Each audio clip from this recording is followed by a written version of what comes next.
Hello, everyone. Welcome back to another wonderful history lesson with me, Miss Horn. So, we have slowly worked our way through imperialism. So, we have addressed imperialism as a whole and what it looks like. We looked at imperialism in China specifically. Well, we can't talk about Asian imperialism or imperialism in Asia, rather, without talking about the Indian Revolt. So, just like China, what happens in India is equally as infamous and equally as WTF. So, when we are talking about the Indian Revolt, we are really looking at this indigenous response to state expansion. So, how and why internal and external conflicts have influenced this process of state building, specifically this rebellion in India and what it looks like. So, the British colonial India really is from 1765 to 1805. The British territory is actually colored pink in this map. So on one side you have 1765 and on the other side you have 1805, and you see that the British influence is starting to grow.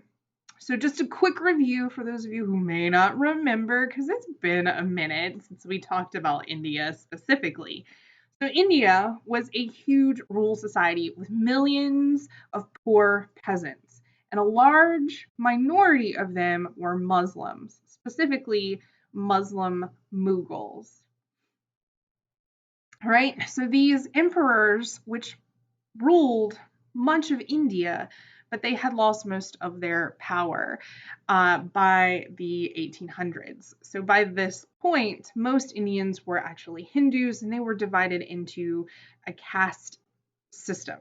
This is rather a hierarchical social class based on beliefs of purity and pollution that each person was born into.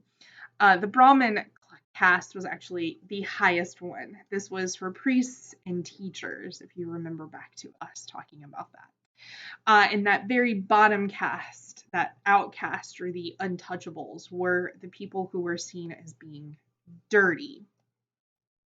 Okay, so we have to start our conversation with the British East India Company, because during exploration, the founding of the British East India Company was a pretty big deal. And because this company had established itself and was specifically looking at trade in India, there was initially just a small number of British officials in India. And during the first half of the 19th century, Britain started to extend its control over the company. In many regions, the East India Company relied on traditional princes and other rulers, called indirect rule. And in some regions, the company just took direct rule, like complete control, in part to tax land more effectively. Its taxing powers often angered both poor peasants and wealthy aristocratic landowners. So we saw just a tiny bit of growth in from 1765 until 1805. We continue to see this growth expand, and in 20 years, their influence continues to grow, encompassing much of India.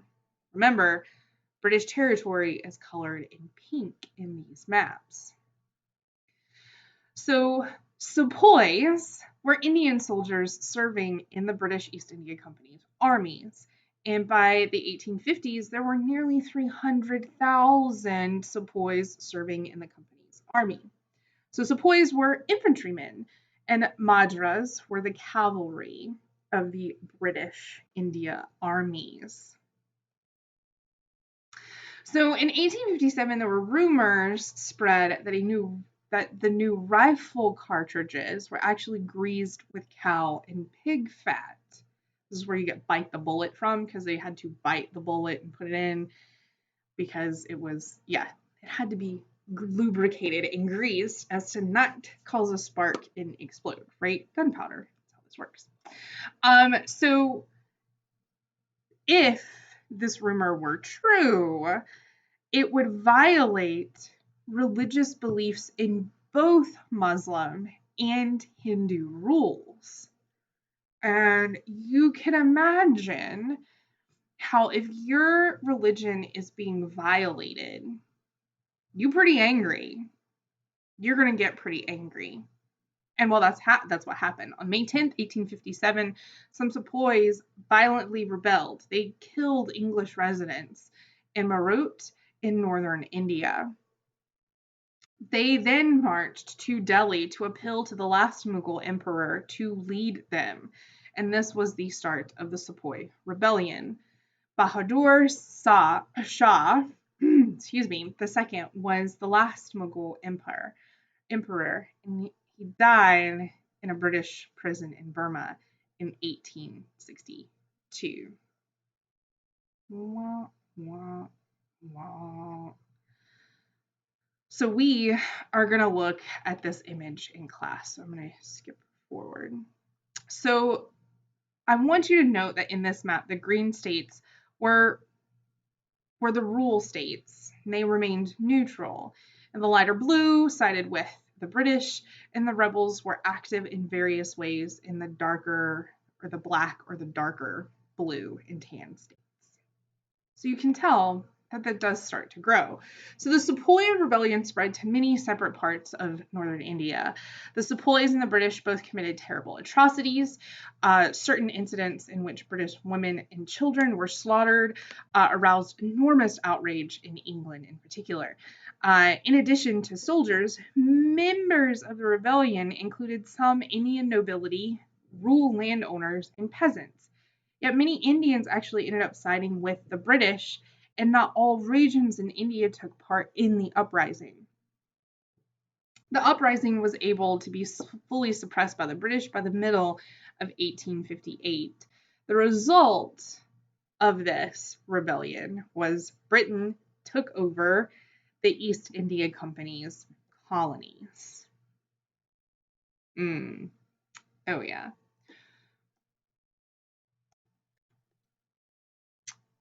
So, in 1858, all of India became a crown colony of the British. So 300 million Indians were suddenly British subjects.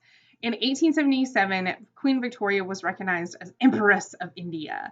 And in the second half of the 19th century, India became the model of British imperialism. Raw materials flowed to Britain, finished products flowed back to India. The upper castes were taught English and expected to adopt English attitudes. Christianity was spread, railroads and canals were built, urbanization increased, all at the expense of Indian culture and institutions. Upper castes began to dream about an independent India. Are you starting to see similarities with how imperialism works with Britain? We saw kind of a little glimpse of this aggression with China, right? The just coming in and clearing out and carving it up, right? And that's essentially what happened. Now, we are going to take a look at some videos and photos in class when I see you next. So, until then, be safe and stay smart. Bye.